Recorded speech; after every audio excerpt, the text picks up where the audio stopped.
Ang date ko ngayon, 17, right? Tomorrow, mag-i-start po kami ng integration.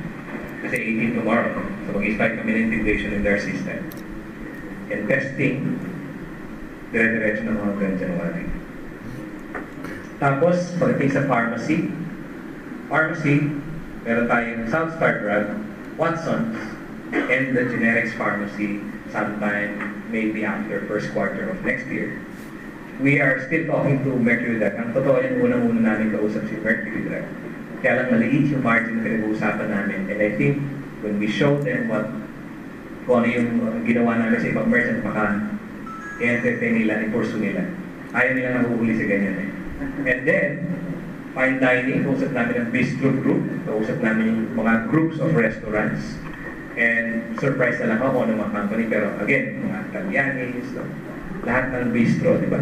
So, marami pa ho yan. Would you believe pati yung antox lechon, manok, nagigil na sila magsimula. Susunod, babae kayo lechon, manok yung cellphone yung ginagamit. Kasi miss na rin. Hindi na rin posible eh. Magkano ho ngayon ang pinakamurang smartphone? Sabihin niyo sa akin, yung Android na, Android. Kung gingerbread, 2,000 pesos. Imagine mo 2,000 pesos. Lahat ng mga andox lechon naka 2,000 pesos worth na Android. Tapos yun lang ang tumatakbo. I-scan lang nila yung I-scan lang nila yung QR code nyo na pambayad. Ang sarap no? Nag-enjoy ka lang ng lechon and then maybe after a couple of days or weeks, bumalik pa yung binayad mo. Di ba yun ang pinakamasarap na experience? Of course, we're talking to Rustans and Robinsons. Rustans is okay, mas responsive sila ngayon. Si Robinson, papunta na rin tayo doon. Except that kasi patapos na taon eh. So, hintayin nyo next year marami mong merchant. Ito lang ang point. The more merchants, the better for us.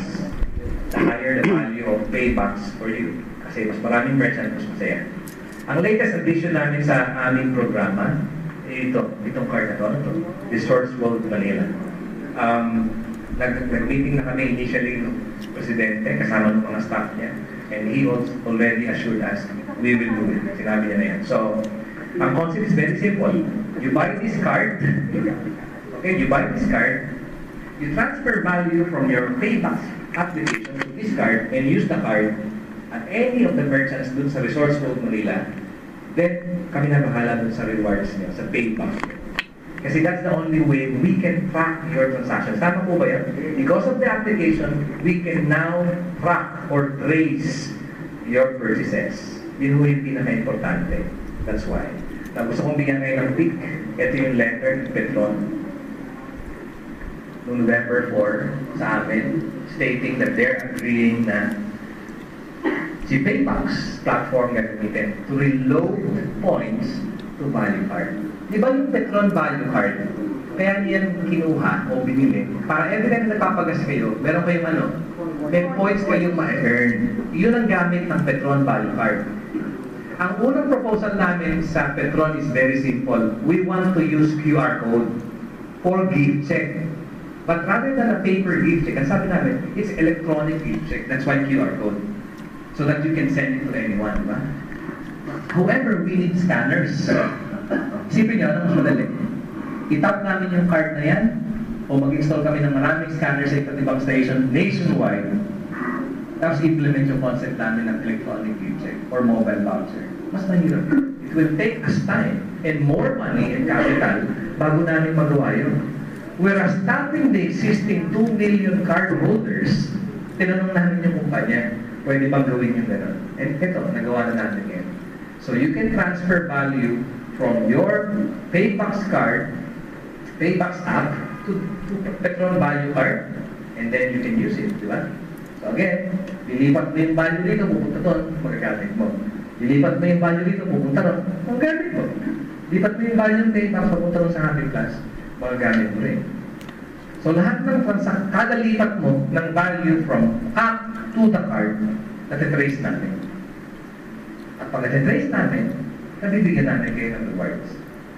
Ipag-usapan na natin kung paano. Bakit ba naiiba ang PayBucks sa ibang app? Maghanap po kayo ng application ngayon sa Android at sa Apple. Totoo lang mo ito, maghahamon ho ako ngayon. Maghanap kayo ng application na nagbabalik sa inyo ng pera. Kung may makikita kayo.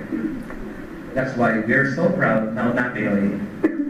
Na unang Pinoy na gumawa ng isang application na magbibigay ng empowerment sa consumer. The rest of the application is about entertainment and for business productivity and a lot of things. Pero about consumer empowerment, of course, may mga application about rewards. Meron. Nagbibigay ng points. Meron. Konting consumer empowerment yan. Kasi fraction of a percent pa rin ang value. Okay? Inihilaw mo ba kayo? Alam mo lang, giniginaw kayo sa excitement. Again, bakit na iba PayBucks? Very simple. PayBucks is generous. That is an statement. Kayo ba, pagka bumili kayo, mas ibinalik sa inyo yung binili nyo, 100%, hindi ba generous yun? Ang tanong ko sa inyo, bumili kayo ng 100, binalik sa inyo G's. Ano tawag nyo? Thank you na rin, thank you. G's, sayang din yan, di ba? Walang piso mo, walang G's, di ba? Binigyan ka ng G's. Bumili ka ng 100. After a few days, bumalik sa iyo 100 din. Anong tawag mo doon? Generosity. Binalik sa iyo ng buo eh. Eh kung may ganung sistema, paano nangyayari yun? Ang offer namin, payback of 20% and up to 50%. Alam mo na nasa isip nyo ngayon. Nakikita ko yung mukha niya. Paano kaya na ibabalik ng 100% yung ginagastos ng tao? Di ba? Tama? Second question. Hindi ba malulugi yung company? Sinabi mo nila kung kapag, sorry for the word. 100 piso, pabalik 100 piso. Eh di malulugi ka nun? Meron akong sekreto. It is cooperative. At pag sinabing cooperative, hindi lang mo kayang buyer, tama? Kung lahat na nakaupo sa room na to, bibili, gamit ang PayBucks, at lahat tayo sabay-sabay bibili, ilan sa inyo, babalik agad ang binili? Okay mo na idea yan. May babalik na din. Paano kung bumalik sa inyo 10% kagad dahil bumili kayo? Pwede na? Tapos yung 10%, unti-unti yan hanggang lumalaki nga sa 100% based on transaction niya. And how that happens is very simple. It's cooperative. Hindi kayo magkakakilala kayo, hindi kayo magkakamag-anak. Kasi kung hindi, magkakamukha kayo lahat. Pero hindi kayo magkakamag-anak, pero yung binabayaran niyo bumabalik. Kasi hindi man kayo, ang tawag natin, unwilling participant. Hindi kayo willing, pero dahil sa sistema namin, every time na bumibili kayo, gamit ang app namin, tumutulong kayo sa ibang tao. Maganda ba idea yun? Pagbili mo, alam mo may natutulungan na tao. Tapos pag may ibang bumili, masaya ka, nakangiti ka agad. Uy, PayBucks user. Hindi mo alam yung buyer na yun, yung user na yun ng application. Yun ang bumubuo ng rewards mo. Yun ang nagbibigay ng rewards mo. Kaya the next time, na may makikita kayong PayBucks user, huwag yung tatanungin, kaninong downline ka? Huwag yung tatanungin, kaninong downline ka? Walang ganoon. Kasi kada isang user ng app, ibinabalik ang pera sa'yo. At kapag bumibili ka, may natutulungan ng tao at hindi lang isang tao natutulungan mo. Yun ang konsepto ng cooperativism. Para yung, para yung patronage reward. Except that, may twinig ka rin konti. Ano yun? Yung principle ng network marketing in-apply namin. O siyempre, hindi ko nabibigay sa inyo sikreto. Baka magtayo kayo sa pang-ingenious eh. Hindi pa kami nakapagsisimula. Pero yun po yung sikreto, cooperative. Ito, ano na to? Pamigay na to. Cooperative group rewards. It's the principle. Bibili kayo, ito yan, bibili kayo. Siyempre, hindi naman lahat ng tao sabay-sabay, di ba? Kahit na sabihin mo magkakasunod tayo, meron pa rin yung pagitan, segundo. Okay? Yun ang process ng system. Kada purchase nyo, nag-contribute dito sa fund. At yung fund, yun ang pinanggagalingan ng rebate o payback. Of course, tinitignan namin kung qualified ka. At kung qualified ka, tatanggap ka. At lahat ng bumibili, darating ang time, tatanggap din. Parang nakita niya pila, no? Pero hindi yan actually gumagamit kami ng ganyan ko lang in-illustrate para maintindihan niya. Hindi ko yan parang isang tao lang na siya lang ang kumikita. Pero ang principle niya parang gano'n. One for all for one. Kaya as a buyer, you are helping. And as a buyer, you are being helped because you are given rewards. Okay. So, pag-usapan natin, saan nagagaling ang rewards? Dalawang source. Ulitin ko po, dalawa. Upgrade of subscription. Secondly, purchases. At under purchases, dalawa yan. Personal at saka purchases of other people. Pero isa lang yan, purchases pa rin yan. Dito sa aming programa, iba ho ang hugis natin. And gusto kong bigyan nyo ng attention itong hexagon because may role po ito eh. Hindi ko kami nakapakita ng bilog-bilog dito. Tsaka ng triangle. Wala ko kami ng sa amin hexagon. Liting ko, may dalawang paraan para kumita kayo ng rewards. Upgrade, purchases. Upgrade, purchases. Ang uunahin natin pag-usapan, purchases. Kasi yun ang pinakamaganda. Bakit ko? Kahit walang mag-upgrade sa inyo, gumagana yung programa. At doon kami proud.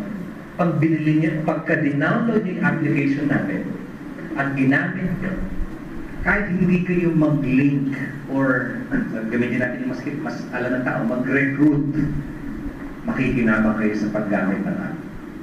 Ang unang-unang gagawin nyo, i-download nyo yung aming standard application. Ang tawag namin yan, PayBucks app. Pag tinanong nyo, paano mga walang cellphone, smartphone, pwede kayo online? Pwede pa rin, card. Card na. Wala kayong phone na smart, wala kayong smartphone, wala kayong internet connection sa bahay, pwede kayong kumuha ng card sa amin. Card nyo. I-print namin yung QR code nyo. Sa harap ang likod ng card, may security code yan.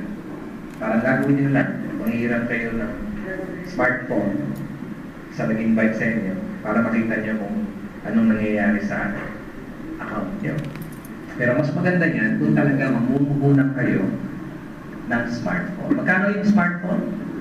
2,000. Kung naku kayo magtipid sa halagang 2,000, kung may babalik sa inyo, 30,000. You understand? Ba't kayo magtitipid ng 2,000 kung pangkabuhayan? Hindi pa nga nag-a-abroad, nagbabayad ng tao doon. Placement fee. Minsan ibinibenta ka lang pambayad ng placement fee. Di ba? Para lang magkaroon ng pag-asa sa buhay. Ito 2,000 lang, titipidin pa. Di ba? Smartphone po yan para makasali kayo. Okay. Bakit mahalaga yung hexagon? Gusto kong tandaan nyo doon na pag-usapan natin, may tinawag kami Excel. Kaya tinawag namin yung Excel, parang hexagon cell. Meron niyang kinalaman sa behavior ng cooperative group rewards natin.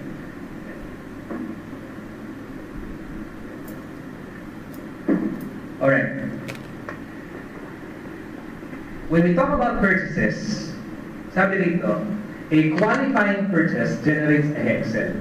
Pag daw meron kayong binili, at yun ay qualifying purchase, again, ulitin ko yung description, adjective, qualifying purchase. Pag hindi siya qualifying, kahit bumili kayo, o nag-transact kayo gamit ng PayBucks, wala kayo ditong hexel. Mahalaga ko itong hexel, bakit nandiyan ang pera? So ulitin ko, dapat may qualifying purchase. Ano yung qualifying purchase? Bigyan mo na kayo ng sample.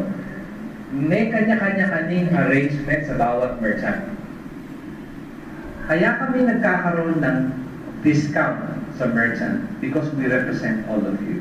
Parang sinasabi namin, yung mga consumer sa likod namin, yung mga yan ang mga buyer at saka user, yan ang bibili sa inyo. At pinagsama-sama namin yung pera nila. Magkano bibigyan sa amin discount? Ganun ang ginawa namin. Tapos pag binigyan namin ng discount, sabihin namin, 70% ibibigay namin sa inyo in the form of rewards. The company will only take 30% as its profit. Kasi siyempre gumagamit kami ng technology. Pinabayaran namin platform. May monthly dues dyan. Ang aming mga servers at data center nasa Singapore lahat. And for us to make this possible, nagbabayad kami ng high bandwidth internet. Mahal po yun lahat. Every month babayaran nyo. So kung hindi kayo active, hindi rin ito mangyayari. Kaya mahalaga, gamitin yung PayBucks. Anyway, libre. Yung PayBucks app. Maganda ba yun? Libre? Libre, magbabalik sa iyo. Pero wala kang pang binayad. Kaya ako, dito sa industriya ng network marketing, pag sumali kayo sa Ingenious starting next year, huwag kayong mahihiya. Taas loob kayo. Kasi kahit makarinig kayo ng ibang tao nagsasabi, ay, sasali ka sa ganyang programa, kukunin lang pera mo, walang mangyayari sa iyo. Tama mo ba nakarinig kayo? Kukunin yan, birang-meeting yung ganyan. Sabihin niyo sa kanya, hindi ko kukunin ang pera mo, i-download mo yung application for free, gamitin mo, babalik ang pera mo, magpapasalamat ka pa sa akin. Tapos kung gusto mo na mas malaki dyan, saka mo kausapin. Di ba? Medyo mayaman na mo si Darig. Okay. So again, qualifying purchase ng Petron 1.5. Jollibee. Pagsayo ng Jollibee Food Group, lahat po yan. Pati Makinasan. Okay? 375. So bawat isa, kung bibili ka ng 300 na Globe, Smart, or Sun, may isang Excel ka. Tandaan nyo ang Excel, hindi pa yung pera kagad, pero nandiyan ang pera. Explain ko mamaya. Eh paano kung wala kang 1.5? Napagas ka muna 1,000. Ang gagawin ng kumpanya, mabait yung kumpanya, iipunin yung mga purchases nyo sa loob ng isang buong buwan. So calendar month. So 1,000, nagpagas ka, itay namin kung maaabutan mo magkakaroon pa ng 500. Kung nagpagas ka, ngayon ay nangyari lang December 31, nagpagas ka 1,000. Kinabukasan, iba natin. Ay wala na yun. Sayang yung binayad mo. Kaya pilitin mo na 1.5 ka. Pero kung naka 1,000 ka ng first week ng January, yung 500 sinunod mo sa second week, okay lang yun. May 1 hexel ka. As soon as pumasok yun na accumulate, may 1 hexel. Iwanan ko yan? Okay, dahil, paano kung mas mataas ang transaction ko? 3,000. Dahil 3,000 is equivalent to 1,500 times 2, meron kang dalawang hexel. Tawag namin hexels. Pag 500 ang Jollibee, magkano yung Jollibee yung qualifying? 375. Pero sobra to, yung sobra hindi namin i-accumulate. Iwanan po yun. So 500 minus mo ng 375, magkano yung sobra? 125. Tapo na po yun. Bakit ganun? Yung maliit, ina-accumulate. Yung sobra, hindi. Kaya nga namin ina-accumulate yung maliit para hindi ka manghinayang, di ba? Hindi sayang yung maliit mo. I-recognize namin dito yung maliit lang yung kaya. Pero yung sobra, ba't di mo pa dinoble? Parang ganun lang. In-encourage namin na gamitin mo niya. 500, isa lang din. Okay, so, pinag-usapan natin yung Excel. Ano ba ang yan? Ano ba relevance ng konsepto ng Excel? Isipin nyo na lahat ng tao dito sa room, kunyari lang, bumili tayo at lahat may qualifying purchases. Ito ang itsura niya sa system. Random. Yung isa dyan, pag mamayari ng isang nakaupo sa inyo, bumili siguro ng nagpagas. Sabi ko sana po, uminom ng gas pero kumain sa Jollibee. Marami, no? Iba-iba. Ang ginagawa ng cooperative group rewards, meron siyang algorithm, yung Excel, ina-arrange ng system yan according to time, according to time, according to relationship. So yun na ho, may hint na ako ng konti. According to time, according to relationship. Pag sinabi natin relationship, yung sino ba yung nag-link sa'yo? Nahanapin ng system yan. Nakita nyo, ganyan kagulo, di ba? Random. Gagawin ng system, ganyan. Di ba, maayos? Okay, bakit mahalaga yung maayos yung random transactions? According to time, and according to relationship, and according to the algorithm. Ganito po yan. Again, lahat ng qualified purchases aayusin kasi pag naayos, it will ensure that everyone will get rewarded from their purchases. Pag hindi inayos ng computer na ganyan yan, lahat na nagbumili, baka maghintay ng isang taon bago bumalik yung pera na yung ginastos nila. Ine-ensure ng computer, ng system, ng Ingenious platform na lahat magkakaroon ng rewards. Ganito ko ipapaliwanag. Paano ba nangyayari yung generous payback? That is your qualifying purchase. Yung ibang tao may qualifying purchase din, didikit yun sa'yo. Tama? Tama? Libre effect. Yan yung qualifying purchase mo. Yung ibang tao bumili, hindi mo kilala, yung iba kilala mo, yung iba hindi mo kilala. Didikit yun sa'yo. At pag dumikit yun, ma-activate ngayon yung Excel mo. Okay? Dahil na-activate yan, magkano yung babalik sa'yo? 30 pesos. Kailangan may 6 na qualifying purchase na dumikit sa'yo. Pag ikaw bumili na qualifying purchase, may dinidikitan ka. At sasabihin ko lang sa inyo, hindi lang isang tao yung dinidikitan nyo. Magulong ipalit